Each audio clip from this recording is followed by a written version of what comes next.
শ্রীকৃষ্ণ ভগবদ্গীতার জ্ঞান কুরুক্ষেত্রের যুদ্ধক্ষেত্রে অর্জুনকে দিয়েছিলেন মূলত নিম্নলিখিত কারণগুলির জন্য। ১. অর্জুনের মানসিক সংকট ও বিষাদ। মহাভারতের যুদ্ধ শুরু হওয়ার ঠিক আগে অর্জুন রণক্ষেত্রে দাঁড়িয়ে দেখেন যে শত্রুপক্ষে তাঁর আত্মীয় স্বজন, দাদু ভীষ্ম, গুরু দ্রোণাচার্য, বন্ধুবান্ধব ও প্রিয়জনরা রয়েছেন।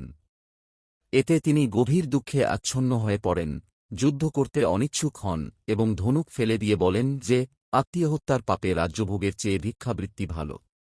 এই কিংকর্তব্যবিমূঢ় অবস্থায় অর্জুন কৃষ্ণের কাছে উপদেশ চান।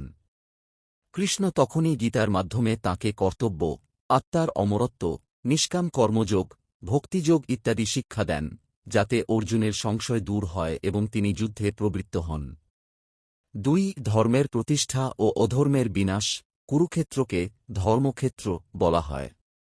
এই যুদ্ধ ছিল ধর্ম, পাণ্ডবপক্ষ, ও অধর্ম, কৌরবপক্ষের অত্যাচার এর মধ্যে সংঘর্ষ। কৃষ্ণ এখানে উপদেশ দিয়ে অর্জুনকে ক্ষত্রিয় ধর্ম পালন করতে উদ্বুদ্ধ করেন, যাতে অধর্মের বিনাশ হয় এবং ধর্ম প্রতিষ্ঠিত হয়।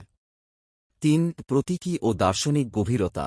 যুদ্ধক্ষেত্র মানুষের অন্তরের যুদ্ধের প্রতীক, ধর্ম ভালোমন্দের মধ্যে চিরন্তন সংগ্রাম। এখানে উপদেশ দেওয়ার মাধ্যমে কৃষ্ণ দেখান যে জীবনের সবচেয়ে কঠিন সংকটেও, যেমন যুদ্ধের মতো চরম পরিস্থিতিতে, আধ্যাত্মিক জ্ঞানের প্রয়োগ সম্ভব এবং প্রয়োজনীয়। এটি গীতাকে সার্বজনীন করে তোলে, যাতে প্রত্যেক মানুষ নিজের অন্তরের কুরুক্ষেত্রে এই শিক্ষা প্রয়োগ করতে পারে। এই কারণগুলি গীতাকে শুধু একটি যুদ্ধের উপদেশ নয়, বরং জীবনের চিরন্তন দর্শনের গ্রন্থ করে তুলেছে।